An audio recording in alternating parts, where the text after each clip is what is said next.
She left me for her broke ex and thought I'd beg, break, or chase her. Everyone around us assumed I'd swallow it quietly like a defeated man. What they didn't know was that I was already done the moment she said his name, and the silence that followed would end everything she thought she knew about me. Before we go any further, do me a favor. If you've ever been underestimated, betrayed, or calmly written off, hit subscribe, tap like, and drop a comment. You're going to want to remember this one. That Thursday evening started like any other workday ending too late. I pulled into the driveway just after sunset, the porch light already on, the house glowing warm and familiar. I remember thinking how quiet the neighborhood looked. Lawns trimmed, sprinklers ticking, the faint sound of a TV somewhere down the block. Normal, safe, predictable, the kind of life you build when you think you know exactly who you're building it with. I shut off the engine and sat there a moment longer than usual, fingers still on the wheel. 3 months of overtime had finally paid off. Late nights, skipped lunches, extra projects I didn't complain about. I told myself it was worth it. We were finally getting ahead. I even smiled to myself, thinking about the surprise I had lined up. Something big, something that said, "I choose us." I stepped inside, expecting the usual sounds. A show playing too loud, her voice from the kitchen, something half burned on the stove. Instead, the house felt hollow. No TV, no music, just a stillness that pressed against my ears. I set my work bag down slowly and called out her name, Rachel, but my voice echoed back unanswered.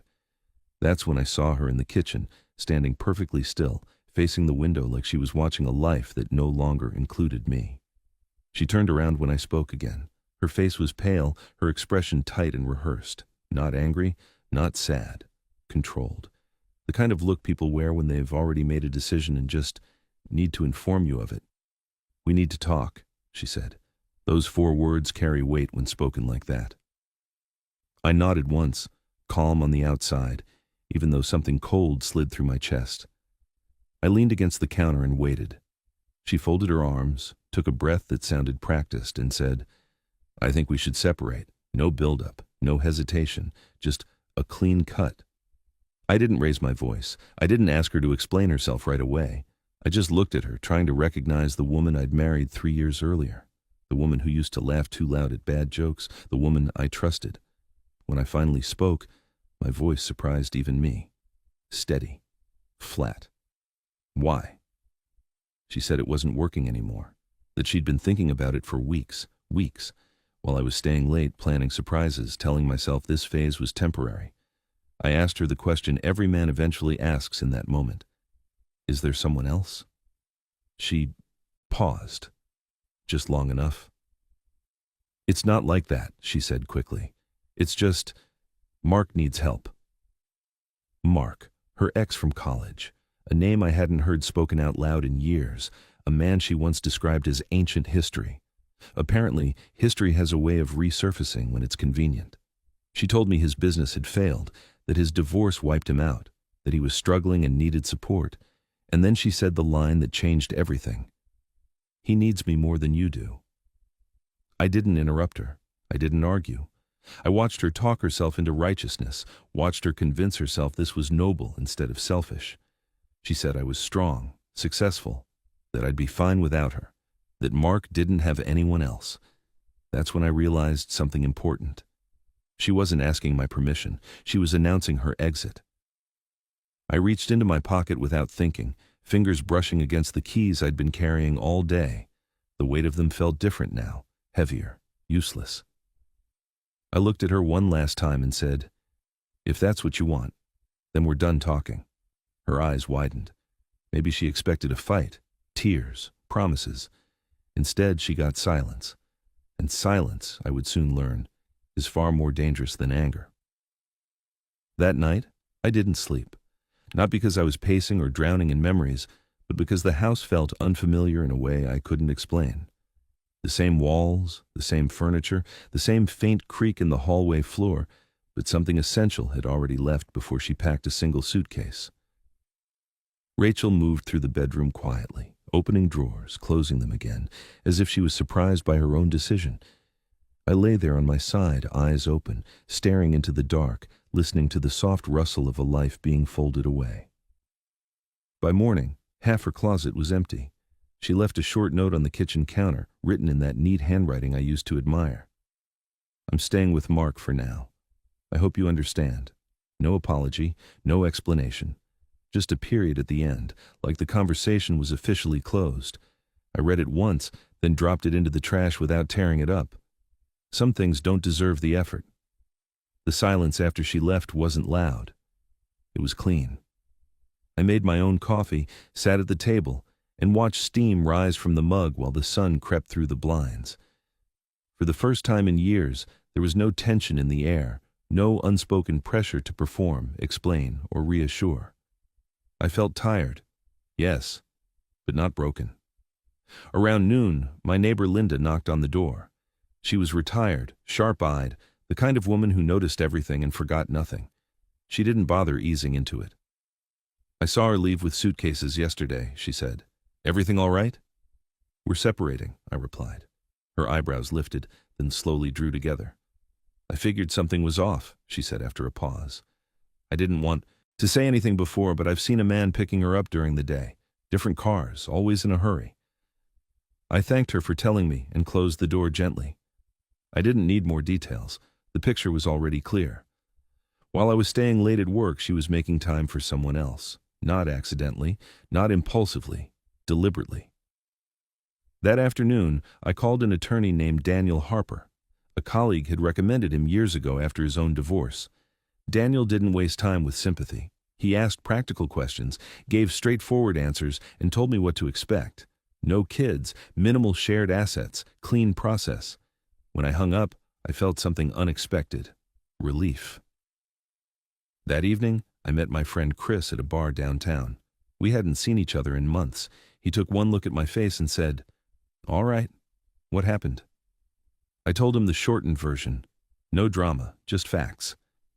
His expression shifted from surprise to anger on my behalf. "She left you for her ex," he said flatly, and called it support. "That's one way to frame it," I replied. We talked for hours about everything except my marriage, sports, work, old stories from our 20s. I realized how long it had been since I'd laughed without checking someone else's mood first. When I got home, my phone showed missed calls from Rachel. I didn't listen to the messages. I ordered pizza, ate it straight from the box, and watched a movie she always called stupid. Sunday morning, I slept in, made pancakes, watched football with the volume up. My phone rang again, unknown number this time. A man introduced himself as Tom Walker, someone who used to work with Mark. He said Rachel had called him asking questions, trying to confirm Mark's story. "That's why I'm calling you," he said, "because none of it's true." He told me Mark's business hadn't failed, that he'd recently bought a new truck, that he was doing just fine. I thanked him and hung up, setting the phone down carefully. I didn't feel angry. I didn't feel victorious. I felt finished. Monday morning, I signed the paperwork to begin the divorce. On my way to work, I stopped at a coffee shop I'd never been to before, the kind Rachel always complained about. I ordered something unfamiliar, sat by the window, and watched people move through their lives without knowing mine had quietly reset. At work, I stayed focused, stayed late because I wanted to, not because I was avoiding home. My supervisor noticed, complimented my performance. For the first time in months, my mind felt clear. Thursday evening, Rachel finally got through when I answered the phone. Her voice sounded strained. She said things weren't what she expected, that Mark wasn't grateful, that things didn't add up. She said she might have made a mistake. I listened without interrupting. When she asked if she could come home, I said no. Just one word, no explanation. After I hung up, I stood in the kitchen, staring at the quiet room. And that's when I understood something simple and permanent. Walking away doesn't always look dramatic. Sometimes it looks like peace. The next few weeks blurred together in a way I never expected. There were no wild confrontations, no last-minute attempts at reconciliation. Just a steady stream of silence, punctuated by sporadic phone calls that I ignored. And in that silence, something strange began to happen. My life, which had felt out of control for so long, started to feel mine again. At first, the quiet was unsettling. No more nagging over where I'd left my keys or complaints about how I loaded the dishwasher wrong. No more asking me to change the channel or reminding me to turn down the music. It was just me, in a space I once shared with someone who was supposed to be my partner. It didn't feel sad. It didn't feel lonely. It just felt empty. I spent my evenings at the gym, hitting the weights harder than usual. I needed something to burn the anger, the confusion, the sense of betrayal that lingered in the pit of my stomach. The more I worked out, the more I realized how much I'd lost myself trying to keep her happy, trying to make everything right when it was already falling apart. But now, with the weight of the divorce process starting to settle in, I found a strange kind of freedom in the monotony of it all. Work was better. Much better. Without the constant tension at home, I was finally able to focus on the projects that had been stacking up for months. I wasn't distracted by endless text messages, late-night arguments, or worrying about what mood she'd be in when I walked through the door. I was sharp, productive. Even Beverly, my boss, commented on how much more focused I seemed. "Whatever you're doing," she said one afternoon, "keep it up. The clients love your presentations." That was the thing. I'd spent so much energy for years trying to balance a relationship that was never fully stable, that I forgot how good it felt to just be good at something again. It wasn't even about impressing anyone anymore. It was about proving to myself that I still had it in me. Friday night rolled around, and for the first time in months I didn't have a single plan. No need to rush back to an empty house, no forced conversation over takeout. I called Lincoln, a friend from work I hadn't seen in forever, and asked if he wanted to grab dinner. His response was immediate. "About time you called. I was beginning to think she had you on a leash or something." We met at a steakhouse downtown, the kind of place Rachel would have said was too expensive for a casual night out. But for me, it was just right. The food was great, the drinks even better, and for the first time in what felt like years, I could actually enjoy the evening without thinking about what I was missing back home. We talked about everything: sports, work, old, friends, and for the first time since the separation, I didn't feel like I had to explain myself. I didn't have to justify my decisions, my actions, or my feelings. It felt good to just be me again. As we ate, Lincoln mentioned Rachel. "How's she doing?" he asked casually. The question didn't catch me off guard, but it did make me pause. "I don't know," I said, swirling my wine around in my glass. "I stopped keeping track a while ago." "Well, I heard from a friend that she's really struggling," he said, lowering his voice a little. "Working 2 jobs, barely making rent." I took a deep breath, letting the news settle. I wasn't surprised. I figured she was scrambling to get by, trying to piece together a life she thought she could build without me. But hearing it from someone else hit differently. Lincoln, however, seemed almost sympathetic.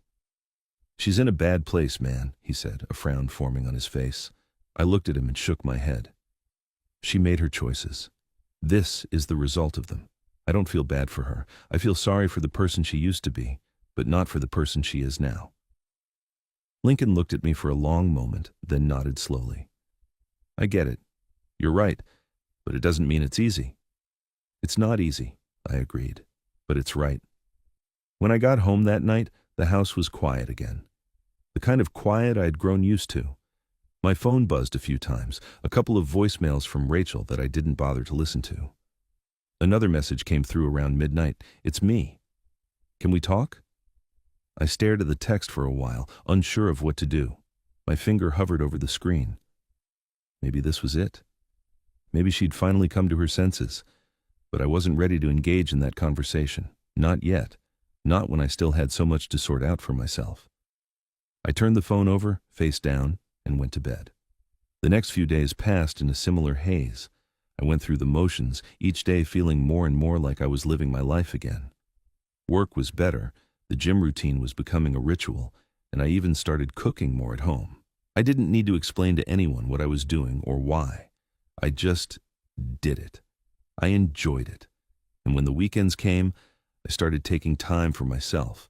Long walks through the park, reading books I'd been putting off for years. I'd never realized how much I'd neglected my own wants and needs while trying to make someone else happy. But that didn't mean I was immune to the pull of the past.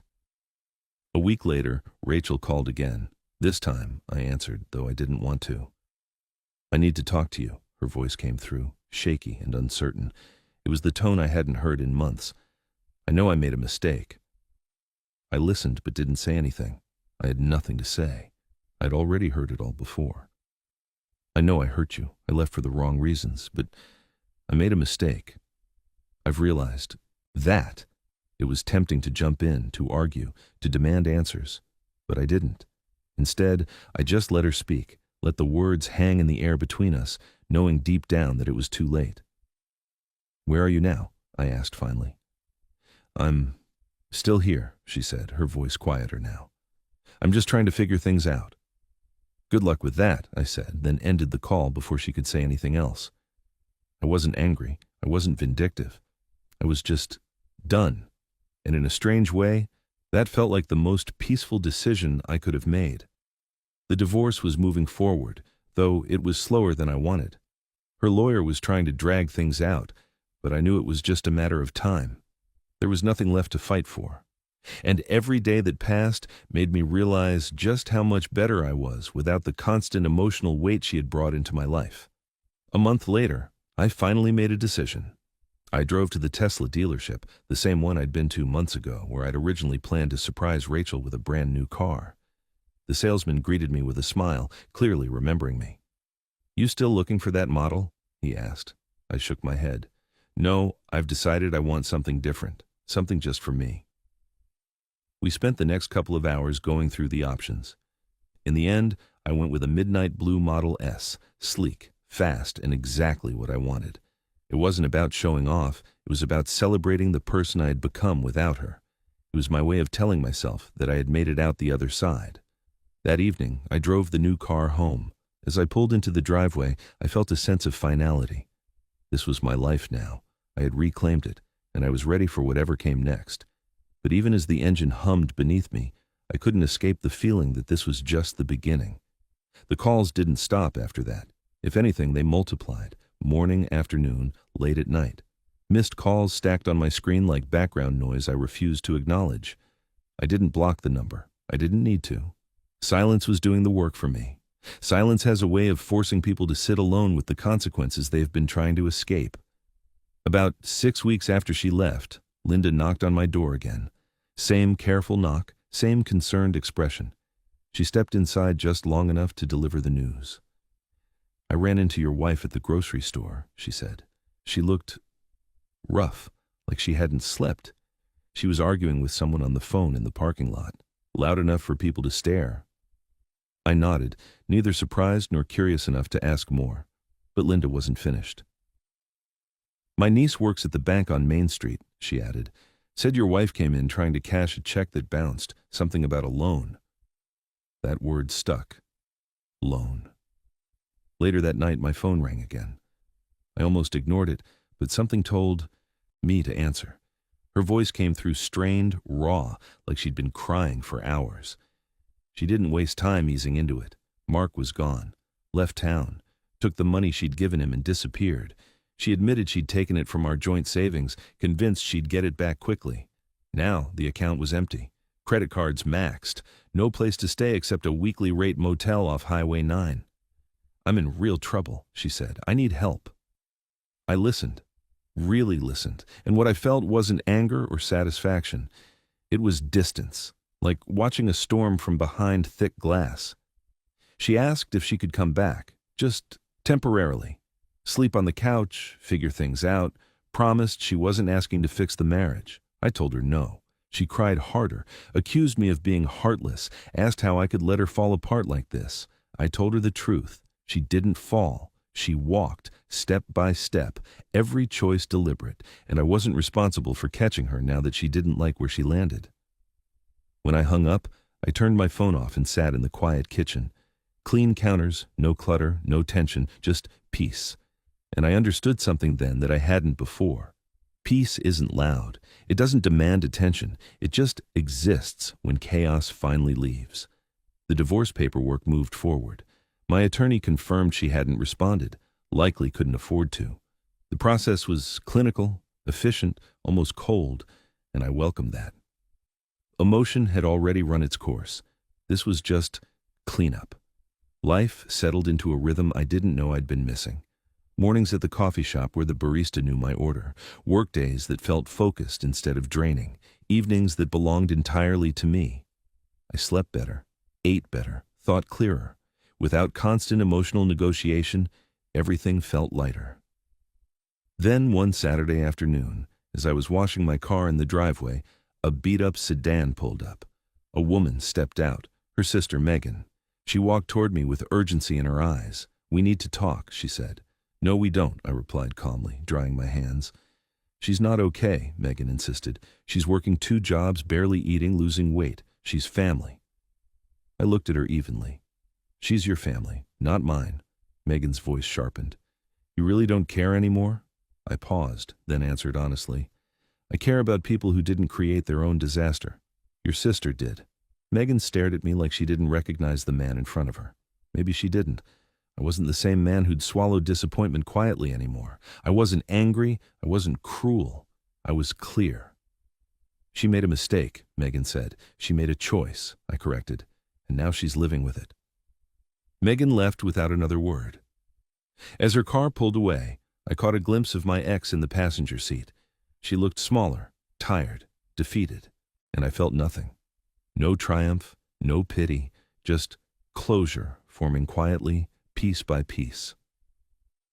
That night I called my parents. We talked about normal things, weather, plans, life. My mother said I sounded happy, and for the first time in a long while, I realized she was right. Not because someone else was struggling, but because I finally wasn't carrying someone else's weight. 4 months after she walked out, my life had settled into something steady and quiet. Not exciting in the way movies make excitement look, but solid. Predictable in the best sense. I woke up when I wanted, ate what I wanted, went where I wanted. There was no one checking my tone, questioning my priorities, or rewriting reality to suit their feelings. I didn't realize how heavy that constant pressure had been until it was gone. That Tuesday night in November, rain came down hard, drumming against the windows while I sat in the living room reading a book I'd owned for years but never had the mental space to open. The house smelled like coffee and clean laundry, no noise except the rain and the turning of pages. At 9:30 p.m., the doorbell rang. I wasn't expecting anyone. When I looked through the peephole, my calm didn't disappear, but it did sharpen. Standing on my porch was a small group: Rachel, her mother, her sister Megan, a woman I didn't recognize, and a man in a suit holding a briefcase. They were soaked, hair damp, coats darkened by rain. Rachel looked thinner than I remembered, her face drawn, eyes rimmed with exhaustion. I opened the door, but didn't step aside. "Can we come in?" she asked quietly. "We can talk right here," I said. The man in the suit stepped forward. "I'm Preston Miller, legal counsel. We're here to discuss a possible reconciliation." I actually laughed, not loudly, just once. "Reconciliation," I repeated. "You brought a lawyer to ask me to take you back." Her mother spoke next, voice tight with emotion. "She's learned her lesson. She knows she made a terrible mistake." I looked at Rachel, not her mother. "Did you?" She nodded, tears running freely now. "I know I ruined everything. I know I chose wrong. I've paid for it." "Paid how?" I asked calmly. "She's working non-stop just to survive," Megan said, "barely sleeping, barely eating." I held their gaze one by one. "So now we're calling adulthood punishment?"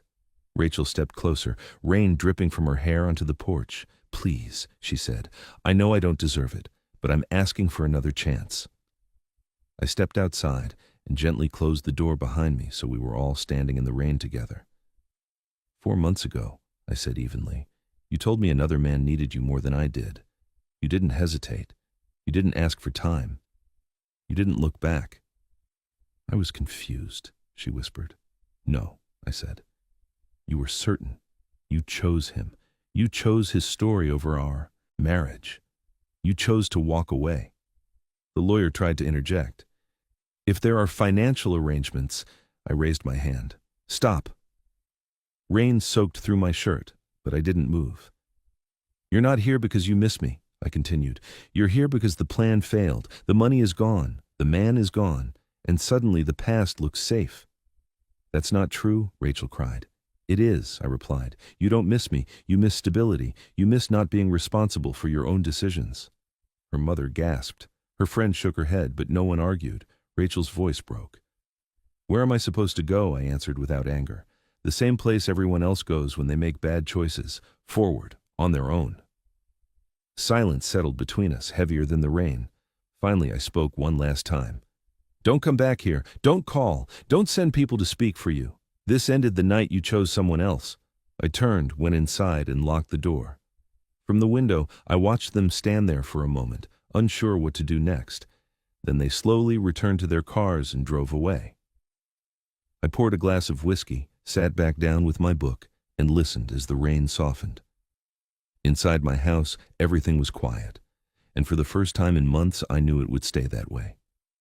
If this story resonated with you, if you've ever been underestimated, betrayed, or found strength in silence, subscribe to the channel, hit like, and leave a comment. I'll see you in the next story.